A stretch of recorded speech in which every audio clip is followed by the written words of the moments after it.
અમેરિકાના national ઇન્ટેલિજન્સના director તુલસી ગબાર્ડે દિલ્હીમાં પ્રધાનમંત્રી નરેન્દ્ર મોદી સાથે મુલાકાત કરી। પીએમ મોદીએ અમેરિકન સરકારને અમેરિકાની બહાર સક્રિય ખાલિસ્તાની આતંકવાદી સંગઠનો વિરુદ્ધ કાર્યવાહીની અપીલ કરી। મુલાકાત બાદ પીએમ મોદીએ કહ્યું કે આ મુલાકાત બાદ બંને દેશો આતંકવાદ સામે લડવા માટે સહયોગ વધારવા પ્રતિબદ્ધ છે। તુલસીએ કહ્યું કે અમેરિકા, કેનેડા, યુકે અને ઓસ્ટ્રેલિયામાં ખાલિસ્તાની આતંકવાદીઓ દ્વારા ઘણા હુમલા કરવામાં આવ્યા છે। ઉપરાંત ભારતીય વાણિજ્ય દૂતાવાસ, ભારતીય ડાયસ્પોરાના સભ્યો અને શીખ સમુદાયના લોકો પર પણ હુમલા કરવામાં આવ્યા છે।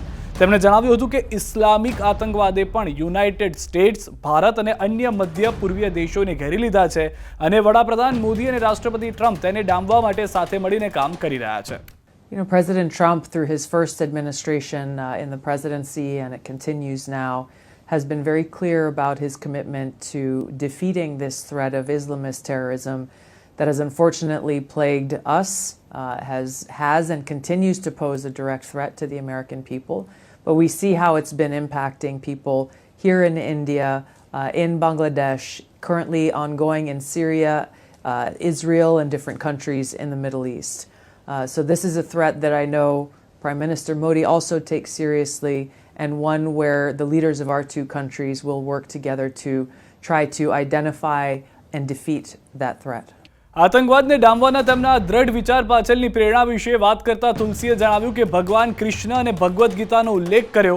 તેમણે કહ્યું હતું કે તેમના જીવન અને કારકિર્દી પર ગીતાનો પ્રભાવ છે। વૈષ્ણવ, હિન્દુ અને ભગવાન કૃષ્ણના અનુયાયી ગબાર્ડે જણાવ્યું હતું કે કેવી રીતે ગીતાએ તેમને શ્રેષ્ઠ માર્ગદર્શન આપ્યું છે અને તેમના સૌથી ખરાબ સમયમાં મદદ કરી છે। To all of God's children. And so in different times of my life, whether serving in war zones in different parts of the world, or the challenges that we face now, it is Krishna's teachings to Arjuna in the Bhagavad Gita that I turn to in the best of times and the worst of times, and continuously learn critical lessons from Krishna to Arjuna that give me strength, that give me peace, that give me great comfort. પ્રધાનમંત્રી મોદીના કાર્યકાળની શરૂઆતથી જ અમેરિકાની સાથેના સંબંધો વધુ ગાઢ બને અને મજબૂત બને છે।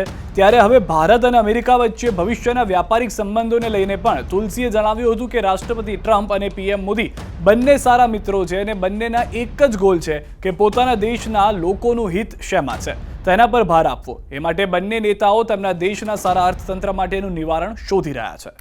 You know, what I have heard from the Indian government officials that I've spoken to over the last few days, there is an opportunity here to see more potential for the strengthening of our economic relationship. And I'm glad to see that they're looking at it in a more positive light than just one that is focused in a negative way when we look at tariffs. Obviously, Prime Minister Modi is looking out for what is in the best interests of India's economy and the opportunities available for the people of India. Similarly, President Trump is doing the same for the United States, our economic interests and the interests of the American people. તુલસીએ તેમના multi nation ટૂરના ભાગરૂપે 3 દિવસની ભારત મુલાકાતે આવ્યા છે। Trump વહીવટીતંત્રમાં US national ઇન્ટેલિજન્સના ડાયરેક્ટરનો પદભાર સંભાળી રહ્યા છે અને તેમના પછી આ તેમની ભારતની પ્રથમ મુલાકાત છે। તેમણે દર વર્ષે નવી દિલ્હીમાં યોજાતી મલ્ટીલેટરલ કોન્ફરન્સ રાઇસીના ડાયલોગમાં સંબોધન પણ કર્યું હતું અને સ્પષ્ટ સંદેશો આપી દીધો છે કે ઇસ્લામિક ટેરરિઝમ જે છે તેને ખતમ કરવા માટે ભારત અને સાથે સાથે અમેરિકા એકજોડ થઈને કામ કરશે। ટ્રમ્પ અને મોદીની જે દોસ્તી છે તે ઇસ્લામિક ટેરરિઝમને ખતમ કરવાનું પણ કામ કરશે। અહીંયાથી એ વાત સ્પષ્ટ થઈ ચૂકી છે કે પાકિસ્તાન ઉપર હવે ખતરો છે, કારણ કે મોટા ભાગના દેશોની અંદર જ્યાં જ્યાં આ હુમલાઓ થયા છે ત્યાં તમામ જગ્યાએ કનેક્શન પાકિસ્તાનના નીકળ્યા છે। પ્રધાનમંત્રી નરેન્દ્ર મોદીએ હાલમાં એક પોડકાસ્ટમાં પણ જણાવ્યું હતું કે જ્યારે જ્યારે આતંકવાદના તંતુઓ જોવામાં આવ્યા છે ત્યારે તેના મૂળ આવ્યા છે પાકિસ્તાનમાં, પછી એ 9/11નો હુમલો હોય કે 26/11નો હુમલો હોય।